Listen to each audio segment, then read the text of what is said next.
Welcome to Manual Education. Welcome to this video. So guys, in this video we are going to discuss most expected one word substitution question for the MSCT Law 5 years 2024. So guys, these are the most expected questions है. देखो यहाँ पर ये जो one word substitutions है ना, ये बहुत ज़्यादा फेवरेट है in terms of like MSCT law 5 years के लिए. बेसिकली तो बहुत ज़्यादा इंपॉर्टेंट है क्योंकि यहाँ पे ये रिपीटेटिवली आ सकते हैं और ये बहुत ही जनरल है. जनरली आपको ये पता होना चाहिए for the purpose of exam.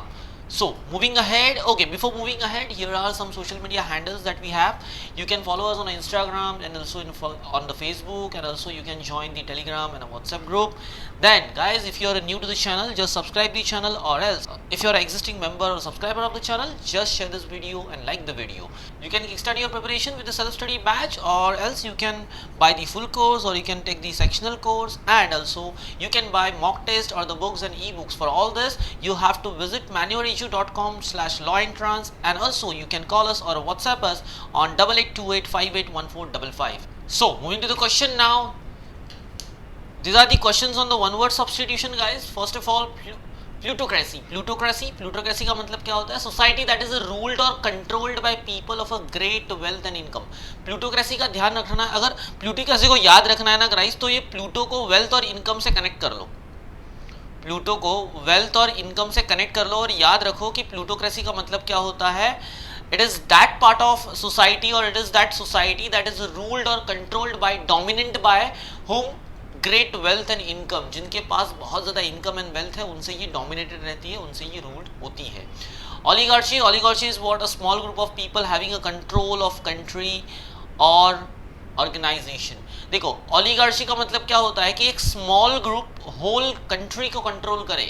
एक स्मॉल सोसाइटल ग्रुप हो सकता है, रिलीजियस ग्रुप हो सकता है, समवेयर उनका खुद का एक अलग कोई ऑर्गेनाइजेशन हो सकता है. So if that group is controlling whole country or dominating the whole country, then that is called as oligarchy. This is a type of society or type of economy, you can say. Now scabbard is a sheath. A sheath is a more generic term for a cover for a blade of a knife. sheath का मतलब होता है, पता है हम लोग वो तलवार जिस कवर के अंदर डालते हैं उसको sheath बोला जाता है. और a sword. A scabbard is a sheath for blade of a sword or a dagger typically made of leather or the metal. अब शीयत जो होता है ना, वो जो कवर होता है उसको शीयत बोला जाता है, but in the other terms it is called as scabbard. Scabbard का मतलब क्या होता है? तो scabbard is made by leather and metal to cover that blade or a sword or a dagger. So this is a type of equipment you can say. Now grief का मतलब क्या है? Natural emotional response. Natural emotional response जो होगा ना, it is a natural emotional response to loss of someone close. मतलब कोई अपना है, कोई रिलेटिव है जो बहुत ही आपके क्लोज है, अगर आप उसको लॉस करते हो and after that what you feel, that first emotion is called as a grief. You can simply say here that first instant sadness, it is called as grief or depression, you can say, such as a family member or a friend. Now see guys, यहाँ पर sad and depression would be the contextual right contextual right synonym also. तो ये contextually समझने की भी कोशिश करो यहाँ पर कि grief जो है वो sadness से related है. तो अगर कहीं literal meaning नहीं मिलता है, then would be the possible कि contextual answer आपको देना होगा. So be aware of this. Now come to the consolation. Consolation is what? It is comfort received by a person after a loss or disappointment. guys, एक तरीके से देखो grief जो है उसके लिए consolation would be the antonym also. Consolation is what? It's the antonym for the grief also, because what happens is grief एक ऐसी moment है जहाँ पे आप uncomfortable होते हो because you lost someone, and you are sad because you lost someone to the person who is close to you. And in the next point on the consolation part, what is happening here, you are comfortable after losing also something, कुछ भी आपने loss किया हो, that after also you are comfortable. So that is called as consolation. Or that may be now the reason behind it is बहुत सारे reasons हो सकते हैं, but we are not going into all that reasons, but simply to understand कि अगर कोई negative happening होती है, you are losing something and after that you are comfortable with that loss, then it is called as consolation stage. Then manifesto. guys, manifesto का मतलब क्या होता है? A written statement that publicly declares the views, motives or intentions of its issuer. Manifesto का मतलब क्या होता है कि अगर हम लोग पब्लिकली, मैनिफेस्टो जो होता है ना, बेसिकली इलेक्शन के वक्त बहुत ज़्यादा इस वर्ड को यूज़ किया जा सकता है, इलेक्शन से बहुत ज़्यादा रिलेट होता है ये वर्ड। तो अगर एनालॉजी में भी पूछा जाता है तो याद रखो, एनालॉजी के लिए भी ये रिलेट हो जाएगा समवेयर, तो ध्यान रखना इन चीज़ों को, बहुत ज़्यादा इंपॉर्टेंट है। तो मैनिफेस्टो जो है इलेक्शन के रिगार्डिंग, अब इलेक्शन के रिगार्डिंग कैसे है वो समझो, क्योंकि यहाँ पर कैसे होता है, मैनिफेस्टो का मतलब क्या है कि पब्लिकली अगर कुछ आपको डिक्लेयर करना है, आपके व्यूज, आपके मोटिव्स, आपके इंटेंशन। अब अपने व्यूज, मोटिव्स एंड इंटेंशन कौन करता है? पॉलिटिक्स, पॉलिटिकल लोग, है ना, ये नेता लोग ही आपको अपने व्यूज बताते हैं, फिर मोटिव्स बताते हैं, फिर इंटेंशंस बताते हैं, because they want their vote, they want your votes. तो वोट के लिए वो ये सारी चीजें करते हैं, and that is called as manifesto. Now moving to the next part, guys, if you're getting something, if you're knowing something new, if you're understanding what important for the exam, just like the video, don't forget to share this video and subscribe the channel. Now insipid का मतलब क्या होता है? Something is lacking an interest or stimulation or challenge, or that it lacks a flavor or a taste. अगर कुछ uninteresting है, non interesting है, so what it would be? It would be insipid. Insipid का मतलब क्या होता है? कुछ चीजें जो होती है वो इंटरेस्टिंग नहीं होती, so simply all that things are insipid things. तो what is that? Lacking interest, stimulation, challenge. देखो यहाँ पर चैलेंज भी है, तो यहाँ पे इंटेंसिव वाला भी है, चैलेंज भी है, और नॉर्मल वाला इंटरेस्ट भी है। तो both, in both situation, if you are not having that challenge and interest, it is simply called as insipid thing. Now pallet, pallet is what? A pallet which, pallid जो होता है basically pale से आता है, तो pale is a skin tone simply, तो वहां से ये पैलिड वर्ड आता है। लैकिंग विगर और इंटेंसिटी, वाइगोर और इंटेंसिटी। अब यहाँ पर लैकिंग वाइगोर और इंटेंसिटी का मतलब होता है अगर आपके अंदर वो व्हाट से एक्साइटमेंट और दैट इंटेंसिटी नहीं है। अब वो कोई भी, कुछ किसी भी चीज में हो सकती है, may be that would be in the work, that would be in your behaviour, that would be in your practice or somewhere else, कहीं पर भी अगर कुछ इंटेंसिटी नहीं है, so we simply called it as a pallet. Now lackadaisical, अब ये लेकेडेजिकल जो वर्ड है ना, ये वर्ड बड़ा ही इंटरेस्टिंग वर्ड है। क्यों?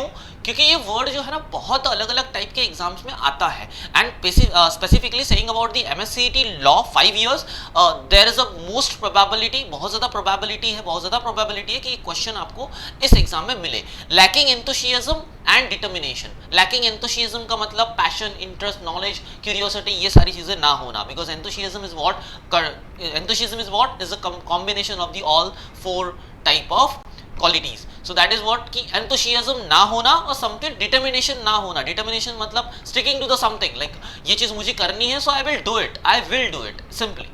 नाउ देखो यहाँ पर ऑमिनस लिखा हुआ है, ऑमनियस नहीं लिखा हुआ है, तो ऑमनियस एंड ओमियस में डिफरेंस होता है। तो ऑमिनस का मतलब क्या है? थ्रेटनिंग और फोरशैडोइंग एविल और ट्रेजिक डेवलपमेंट्स।